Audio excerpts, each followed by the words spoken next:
Una guerra civil de 3 años ha sumido a la nación en el momento más crítico de su historia. México es un país que no ha conocido la paz durante todo el siglo XIX. En esta guerra de 3 años se enfrentaron 2 proyectos de nación, el proyecto de nación del Partido Liberal y el proyecto de nación del Partido Conservador. Al final del conflicto, los liberales, encabezados por Benito Juárez, un abogado de origen indígena, derrotan a los conservadores en la Ciudad de México. En marzo de 1861, Juárez es elegido presidente de la República. El triunfo liberal en realidad lo que hace es convertir a la guerra en una guerra soterrada, en una guerra de guerrilla. A lo largo del país hay una serie de brotes de insurrección conservadora. O sea, realmente la guerra civil no ha terminado. Y de ahí que haya una necesidad urgente de pacificar, pero no solamente de pacificar, sino de regresar a un orden constitucional y garantizar la seguridad de la población. Juárez hereda un México en ruinas. Restablecer el orden constitucional y pacificar al país serán metas difíciles de alcanzar, al menos a corto plazo. Financieramente está quebrado, que tiene una serie de compromisos que no puede cumplir. Las cajas del Estado estaban totalmente vacías, el Estado mexicano estaba en quiebra. A Inglaterra le debemos cerca de 69 millones, a España más de 9 y 2 a Francia. No podemos dejar de pagar. Era muchísimo dinero para la época, considerando que los gastos del Estado serían alrededor de 11 millones de pesos al año y no los teníamos. Cerca del 70% de los ingresos del gobierno están comprometidos al pago de la deuda externa. El presidente Juárez se encuentra ante el primer gran dilema de su mandato. La reflexión que hacen los ministros de Hacienda de Juárez es que no se puede vivir teniendo la mayor parte de los ingresos hipotecados. El país está quebrado y no hay dinero. Y de alguna manera el país tiene que salir adelante primero. De tal suerte que el 17 de julio se decreta la suspensión de pago. Periódico político, Juárez dice basta, ya no pagaremos más. El constitucional, Juárez dice basta, compre su periódico, el Constitucional. Esta decisión tomada por el presidente Juárez es como prenderle una mecha a un polvorín. La protesta de España, Inglaterra y Francia frente a esta república irresponsable que no cumple con sus compromisos financieros y la decisión obligar a México a pagar por medio de una intervención armada. Y para ello se comprometen en enviar cada uno elementos militares suficientes para hacer este reclamo.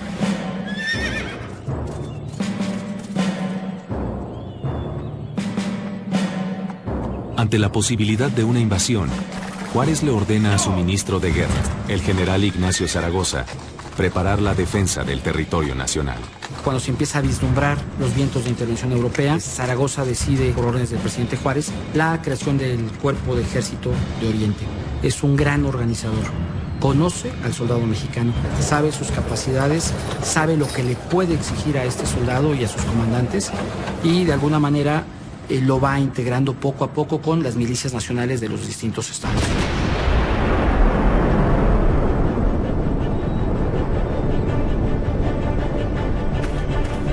Pero las heridas de la guerra civil siguen abiertas, y esto dificulta la conformación de un ejército nacional.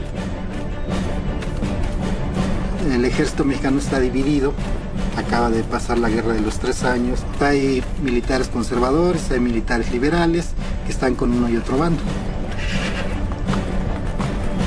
En diciembre de 1861, Inglaterra envía 700 combatientes, España 5.600 y Francia un ejército de más de 6.000 soldados profesionales al puerto de Veracruz.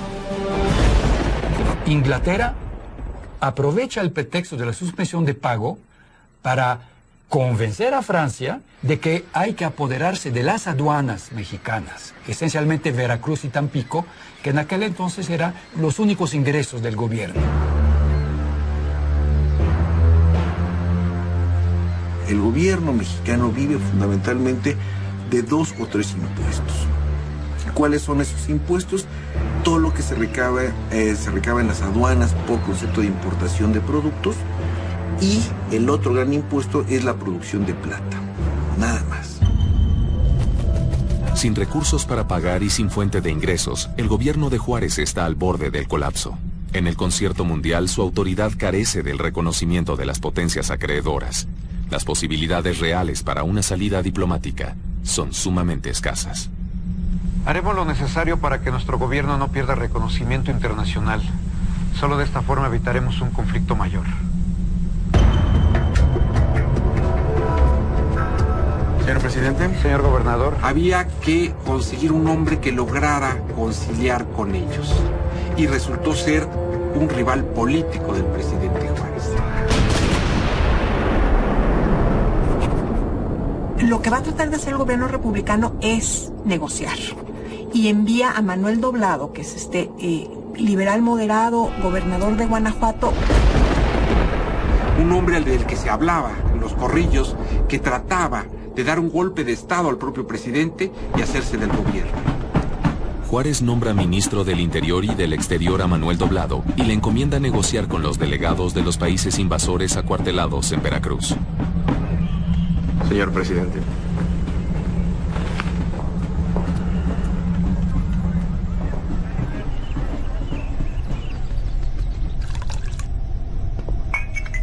Señores, yo les aseguro que mi gobierno está dispuesto a cumplir sus compromisos.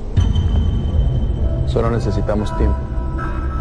Doblado tenía un don y era un hombre muy hábil para enredar y desenredar según conviniera. Y eso hizo. México dice, o sea, perdón, les vamos a pagar, da incluso permiso que se intervengan las aduanas, o sea, que estas potencias puedan supervisar de manera directa, o sea, ni siquiera tiene que pasar por la Secretaría de Hacienda. Inglaterra y España aceptan las propuestas de moratoria del gobierno de Juárez, pero no fue así el caso de la legación francesa, la cual decide permanecer por una serie de reclamaciones adicionales que Francia exigía.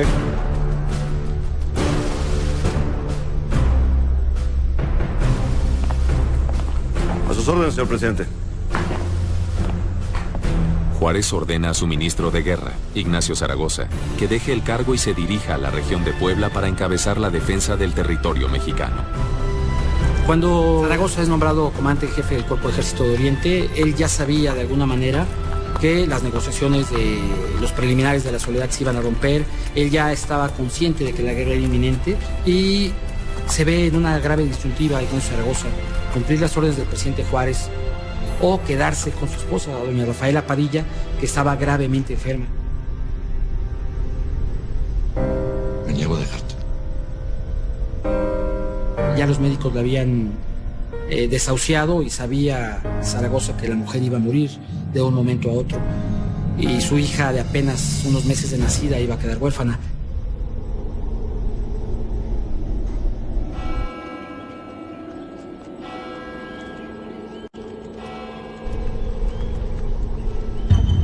Finalmente, el 19 de febrero de 1862, México firma los acuerdos de la Soledad. Les pido que restablezcamos las condiciones para reanudar los pagos. Se firman lo que se conoce como los tratados de la Soledad, que aceptan, donde España e Inglaterra aceptan que México va a pagar, pero Francia no. Francia dice, nosotros no aceptamos, ni firmamos los tratados, ni aceptamos esas condiciones. Gracias a estos tratados se retiran España e Inglaterra de México y queda ya Francia abiertamente como invasora del territorio nacional.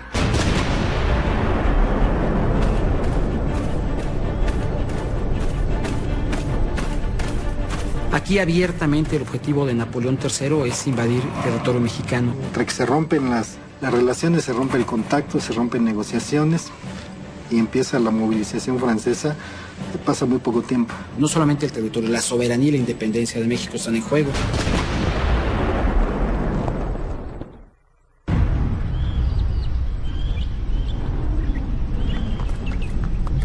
Napoleón III pone al frente del ejército francés a un experimentado general, Charles de La Trille, conde de Lorenzés.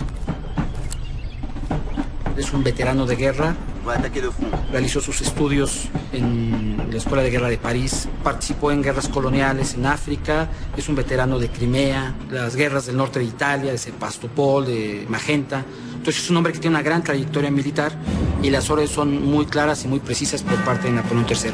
Llegar a la Ciudad de México y posesionarse del territorio nacional, de toda la República Mexicana. El ejército francés no ha sido derrotado en los últimos 50 años, desde la batalla de Waterloo. Las tropas francesas que llegan a México en 1862 son tropas profesionales, veteranos de guerra, son soldados disciplinados, lo mejor del mundo en aquella época. Excelentes soldados, ¿no? Capaces de caminar días y días, 40 kilómetros al día, caminatas de noche también, cargando una mochila de 25 kilos. Se espera que los franceses lleguen a la ciudad de Puebla de un momento a otro. ¿El objetivo es tomar Puebla? Las malas noticias no terminan para Zaragoza.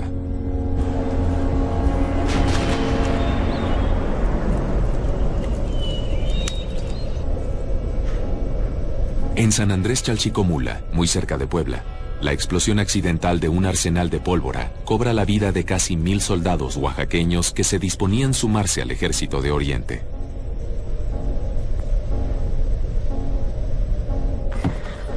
Y esto no es todo. A pesar de que el enfrentamiento con los franceses es inevitable, facciones liberales y conservadoras continúan enfrascadas en una guerra civil que debilita la consolidación del ejército de Oriente. Había momentos en que crecía mucho la amenaza de las fuerzas conservadoras.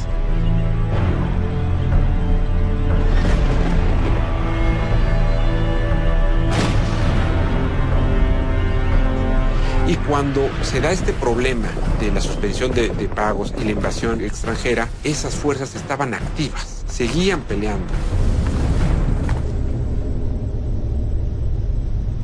París recibe informes sobre la situación militar de México, la situación política de México, donde dice es un caos absoluto, no hay instituciones, el ejército no existe, existe en el papel, no existe en la realidad, fortalezas no las hay. Ya se vio claramente cómo México perdió la guerra frente a Estados Unidos en 1846-47. Napoleón III busca sacarle provecho a esta situación. Tiene además la oferta de un grupo de mexicanos que lleva años en Europa y que están convencidos de que lo único que puede salvar al país es una monarquía con un príncipe extranjero al frente. El gobierno liberal de Juárez está en medio de dos frentes. ¿Qué hacer ante ese grave problema? Se decreta una ley de amnistía para los conservadores que estaban con las armas en la mano y quisieran defender la República. Juárez invita a los conservadores a unirse a la defensa de la patria. De los pocos que oyen esta invitación del gobierno de Juárez es Miguel Negrete, que va a llegar a integrarse al ejército de Oriente. General Negrete, agradezco que haya venido. La situación tan crítica que vivimos lo amerita, general. Miguel Negrete es un hombre profesional, tiene una gran experiencia de guerra y Zaragoza lo sabe.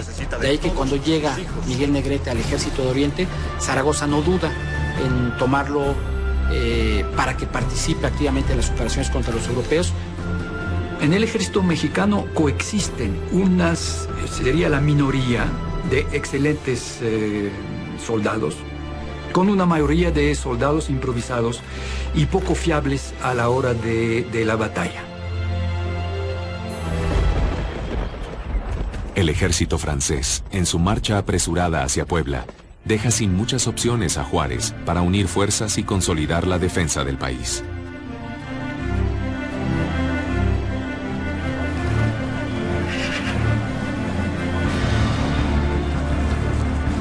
El presidente Benito Juárez hace un llamado a las armas a defender el país de los franceses.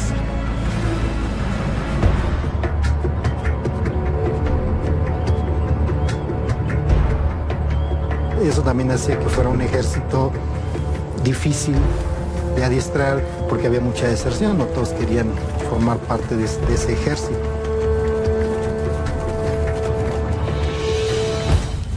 Llegó el momento de luchar, con coraje, con fuerza, con amor.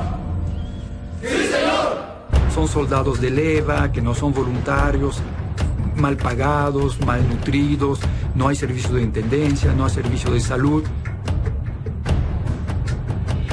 Tras varias semanas de leva, el reclutamiento no alcanza la acogida masiva que se esperaba. De alguna manera él manifiesta que es ridículo que una nación de más de 6-7 millones de habitantes que se tenían en el México de aquel entonces solamente puedan poner menos de 6,000 hombres al invasor francés, ¿no? Y va a invitar a sus generales, ¿no?, a que se sublimen en defensa de la patria.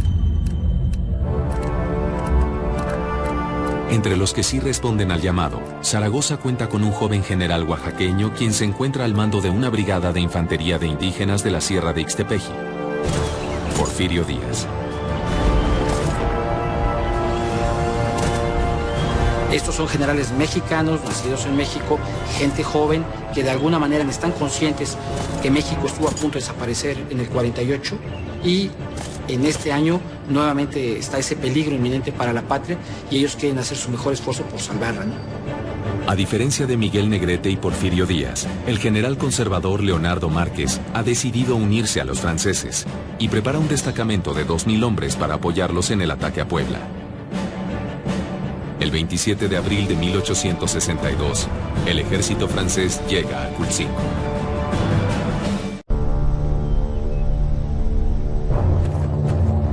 El ejército francés, bajo el mando del conde de Lorenzés, llega a las cumbres de Aculcingo, a pocos kilómetros de Puebla.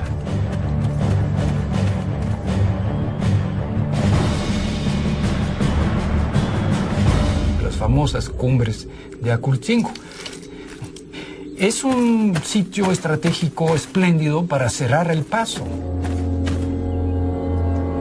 Zaragoza había tomado posiciones con 4,000 o 5,000 hombres, con excelentes generales como Negrete, estaba Porfirio Díaz. Y los franceses no sospechaban porque se habían disimulado muy bien.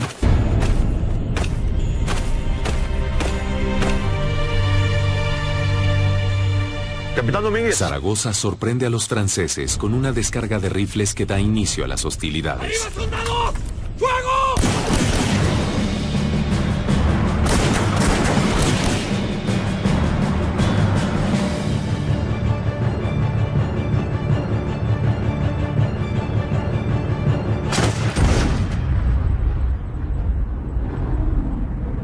Lorenzés cae en la emboscada, pero rápidamente pasa al contraataque con la unidad élite de su ejército. Hay un regimiento de suavos. Los suavos son esas tropas aguerridas de lo que llamaban África en aquel entonces, que es la Argelia actual. Son muy profesionales, digamos que es un cuerpo de élite en este tiempo dentro del cuerpo expedicionario francés.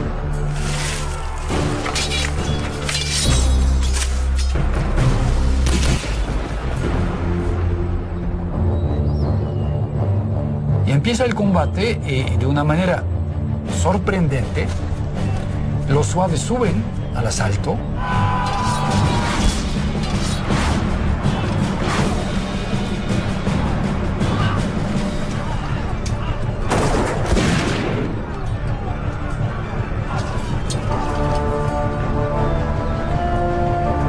La primera vez son rechazados.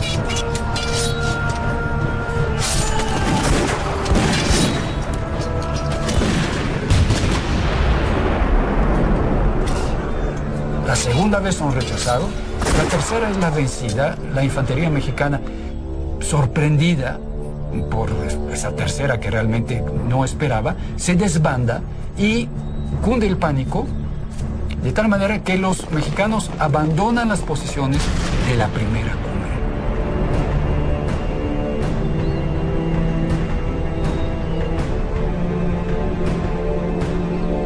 La derrota en Acultzingo podría desmoralizar aún más a un ejército que de por sí está en una pugna continua.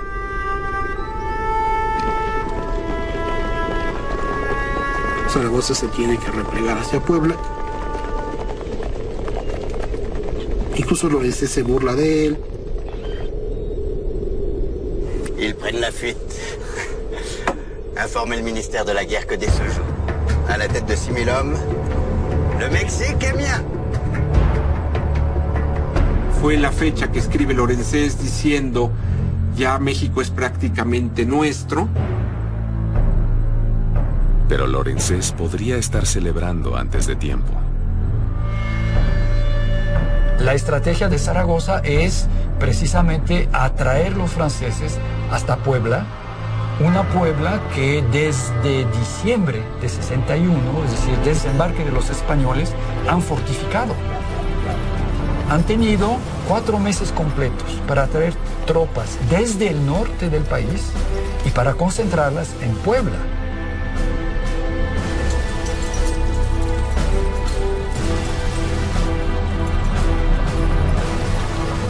La caballería de Leonardo Márquez avanza con 2000 hombres hacia Puebla para apoyar a los franceses. Esta unión le daría a Lorenzés una superioridad numérica en el campo de batalla. Los grandes jefes conservadores, que en algunos casos actuaron con gran crueldad durante la Guerra de Reforma, es el caso de Leonardo Márquez. Para ellos, el gobierno liberal es un gobierno antinacional. Entonces, para salvar a la patria hay que unirse a la invasión. Márquez se dirige hacia Izúcar de Matamoros con 2000 efectivos. Es menester detenerlo. Con todo respeto, mi general. El ataque de Lorenzés es inminente. Nuestras fuerzas pueden quedar disminuidas si nos distraemos atacando a Márquez. Tiene razón, Díaz. Pero corremos un riesgo mayor si los 2000 hombres de Márquez se suman a los de Lorenzés. Zaragoza toma la decisión de enviar a los generales Carvajal y Ojarán a detener el avance de las tropas de Márquez en Izúcar de Matamoros.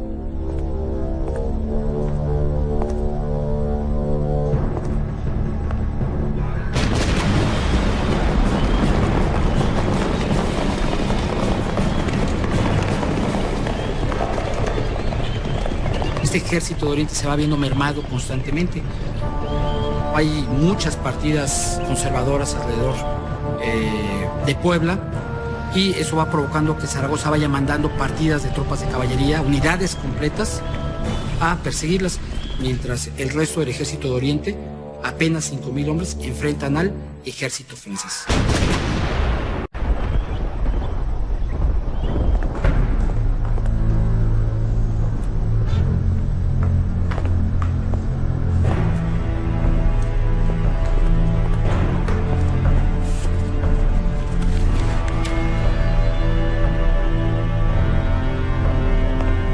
Ante la inminente llegada del ejército expedicionario francés a Puebla, el general Ignacio Zaragoza se arriesga a dividir su mermado ejército para combatir en 2 frentes de batalla.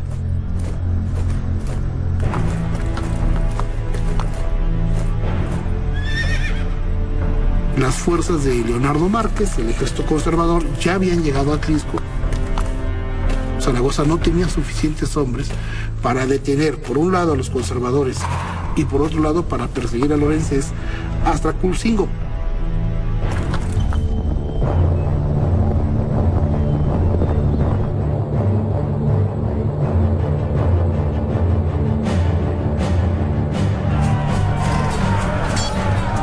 El 4 de mayo de 1862, el ejército de Oriente choca con la caballería del conservador Leonardo Márquez.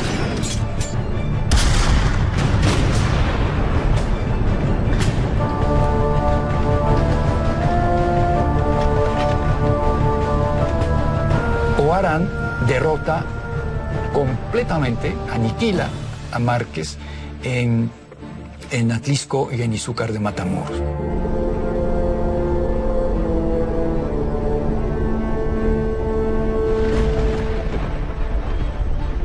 Con los franceses posicionados en una línea de ataque en las afueras de la ciudad de Puebla, Zaragoza alienta a su ejército. ¡Soldados mexicanos! Hoy vais a pelear por un objeto sagrado. Nuestros enemigos dicen ser los primeros soldados del mundo. Pero vosotros sois los primeros hijos de México y os quieren arrebatar vuestra patria. La mañana del día 5 de mayo llegan los franceses sobre las garitas de Amozoc. En vez de continuar su avance natural como debía a la ciudad de Puebla, se abren hacia la derecha del camino de Amozoc. Este movimiento de alguna manera va a desconcertar a Ignacio Zaragoza, pues le hace comprender a Ignacio Zaragoza que el ataque no va a ser a la parte baja de la ciudad, sino va a ser a la parte más fortificada de la ciudad, que es el fuerte de Guadalupe y Loreto. La estrategia de Lorenzés consiste en un choque directo para ganar rápido la batalla y continuar su avance a la Ciudad de México. Bon, les canons du 4e régiment, je les veux derrière le front de l'attaque. Hein? Prêt à monter. Ils montent d'un cran. Principio de la escuela de guerra, siempre se toma las alturas. Nunca se queda uno bajo el posible fuego de la artillería del enemigo. Entonces primero hay que tomar los fuertes para apagar la artillería. Zaragoza inmediatamente al paso veloz ordena que se adopte un nuevo dispositivo. General Negrete, disponga a sus hombres en ambos cerros. La orden, mi general. Indique al general Berriozábal que refuerce la unidad de Negrete y que cubra flancos.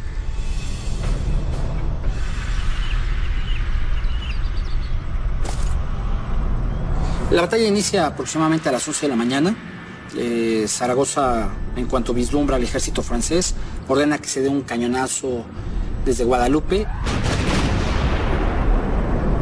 Es la señal de que el enemigo está frente a Puebla. La tropa francesa empieza a movilizarse hacia Guadalupe directamente. Tiene que darse un bombardeo previo para debilitar las defensas.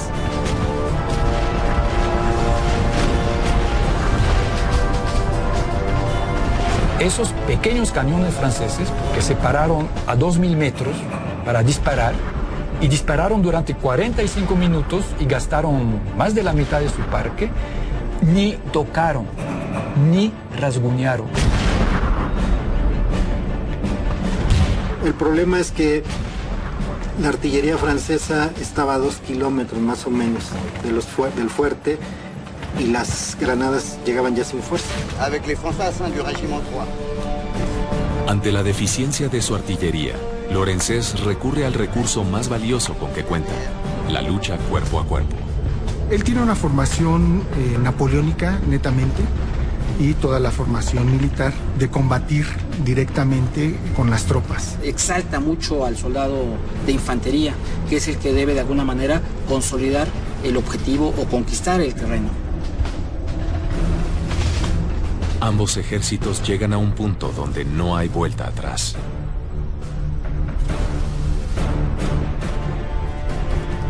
Cuando ya están cercanas estas tropas francesas a la línea de defensa mexicana, el general Miguel Negrete le hace una señal a sus fuerzas que están tiradas pecho a tierra, que se levanten y hagan una descarga de fusilería a escasamente 100 metros de las fuerzas francesas. ¡Fuego!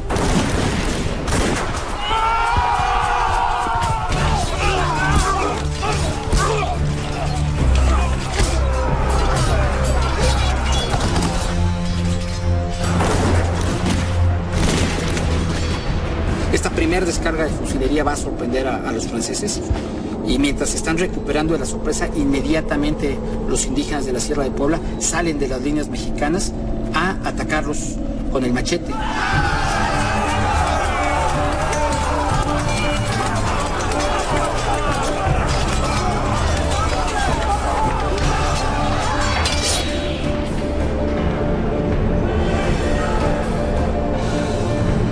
Obviamente esta forma de combatir del soldado mexicano con machetes contra soldados de línea franceses con bayonetas es incómodo para los franceses. No están habituados a luchar con un soldado de estas características.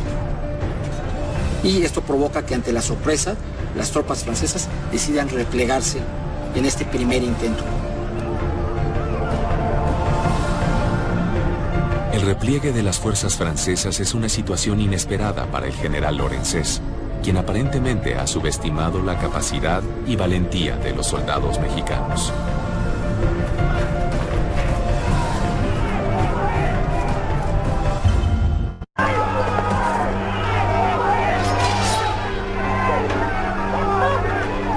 El ejército de Oriente logra frenar el primer intento del cuerpo expedicionario francés de tomar el fuerte de Guadalupe en Puebla, pero la batalla apenas está en sus inicios. Inmediatamente Lorenzés ordena un segundo ataque. Obviamente ya se perdió el factor sorpresa. En este segundo ataque va a tener la peculiaridad de que ya van a ir, aparte de las líneas francesas avanzando, van a ir personal de ingenieros con escalas, con escaleras, aproximándose rumbo a Guadalupe.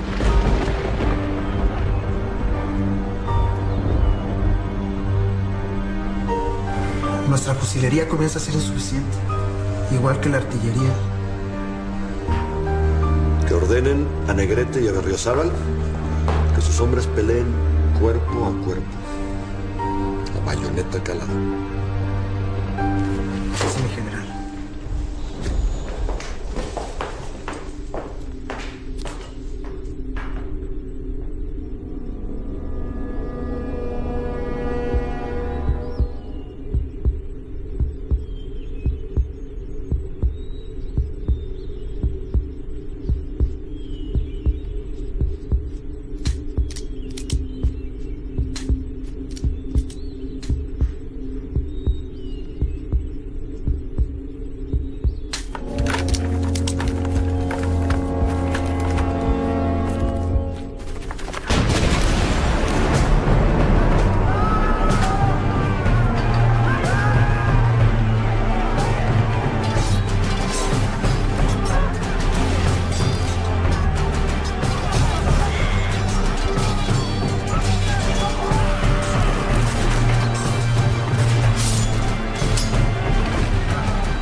Se combate en Guadalupe, en lo que llega el soldado francés hasta los mismos fosos de Guadalupe, ¿no? Y se dan choques personales ahí entre las tropas. Sin embargo, las fuerzas francesas se ven mermadas y tienen que replegarse nuevamente.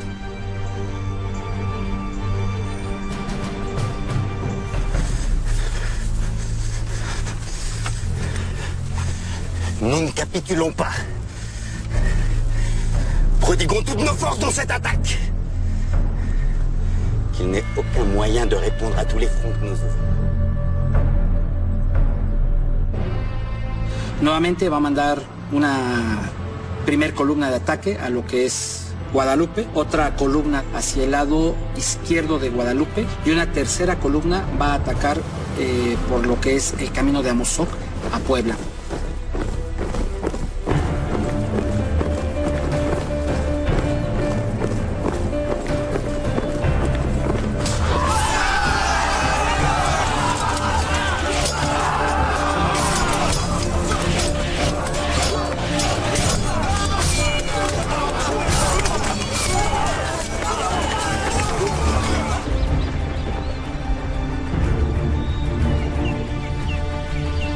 Este punto del tercer ataque es significativo porque llegan los franceses ya a lo que es combatir a los fosos de Guadalupe. Muchos soldados franceses logran inclusive llegar a las aspilleras donde están los artilleros mexicanos. Se defienden inclusive con las mismas municiones de los cañones, arrojándolas completamente sobre el soldado francés. Entonces son momentos climáticos de la batalla en que ya se está defendiendo palmo a palmo el mismo fuerte de Guadalupe.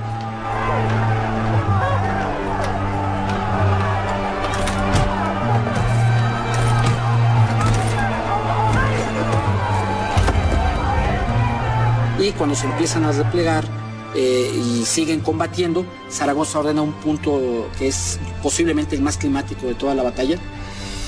Ordene a Álvarez que ataque por la izquierda con caballería.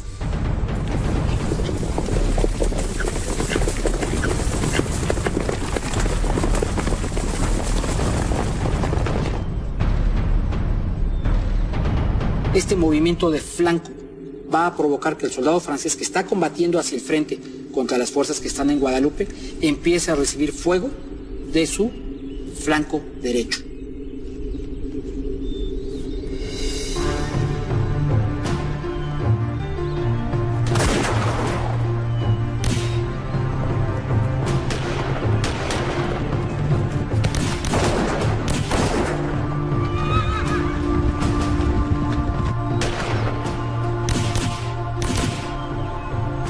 ¿Eso qué va a provocar?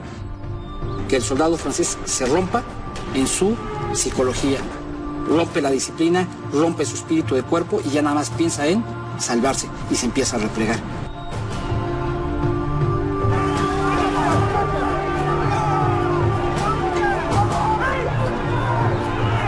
Y es ahí cuando el ejército mexicano sabe que va a vencer al ejército francés.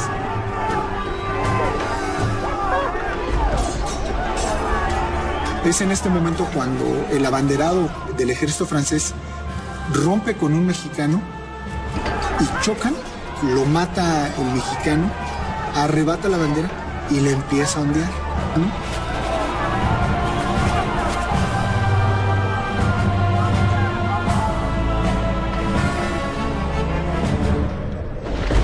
Pero cuando se empiezan a replegar los franceses, inmediatamente Porfirio Díaz, en un acto de audacia, ordena que las tropas mexicanas pasen a la contraofensiva y inicia una persecución sobre los franceses. Después de 3 intentos fallidos de tomar el fuerte de Guadalupe en Puebla, el ejército francés emprende la retirada.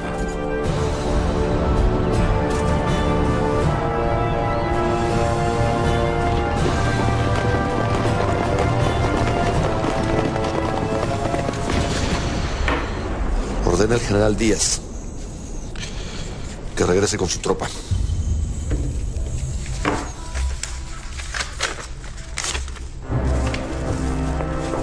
En aquella época la estrategia era esa: si un enemigo que es derrotado empieza a huir, pues hay que alcanzarlo y aniquilarlo.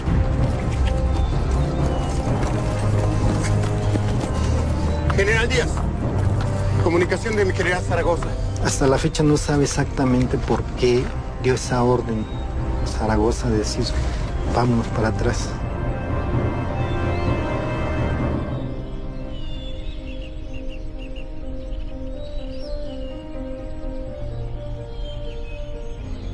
Se quedó frente a Puebla casi 3 días, ahí, sin que los mexicanos se atrevieran a atacarlo.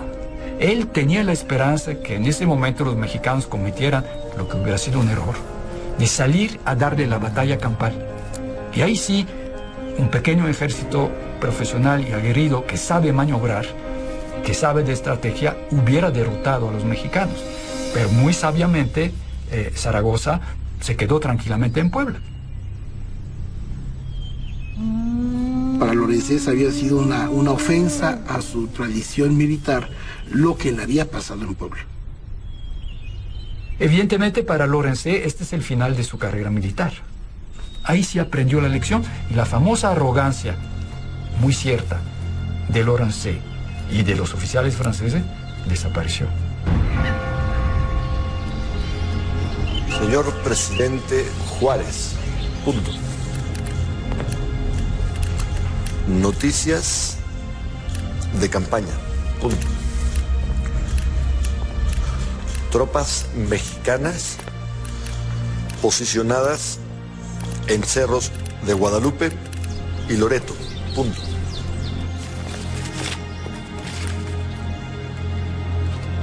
Hago de su conocimiento que esta fecha el ejército francés atacó el punto de Guadalupe por 3 ocasiones y por 3 ocasiones va a ser rechazado. Infórmele usted al señor presidente que las armas nacionales se han cubierto de gloria. Se esperaba una derrota de las fuerzas mexicanas y sin embargo llega una gran victoria que de alguna manera va a llenar de orgullo en ese momento al gobierno mexicano porque no la esperaba. Simple y sencillamente fue una sorpresa para el gobierno la victoria obtenida en Puebla.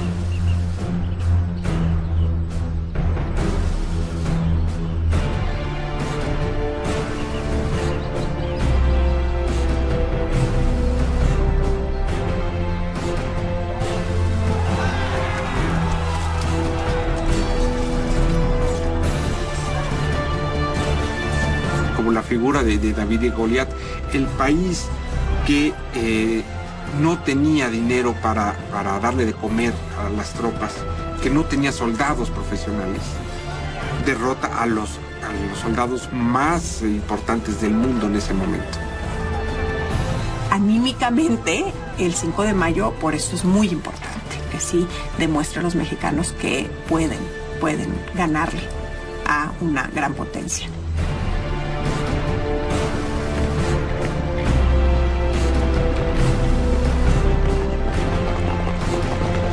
El 5 de mayo fue visto como la primera gran derrota de la Europa imperial en América.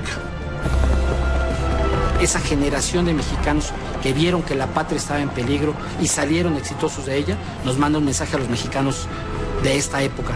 Nos permite comprender que podemos enfrentar cualquier reto que la patria tenga que enfrentar, y eso nos permite de alguna manera construir un futuro más prometedor para las nuevas generaciones.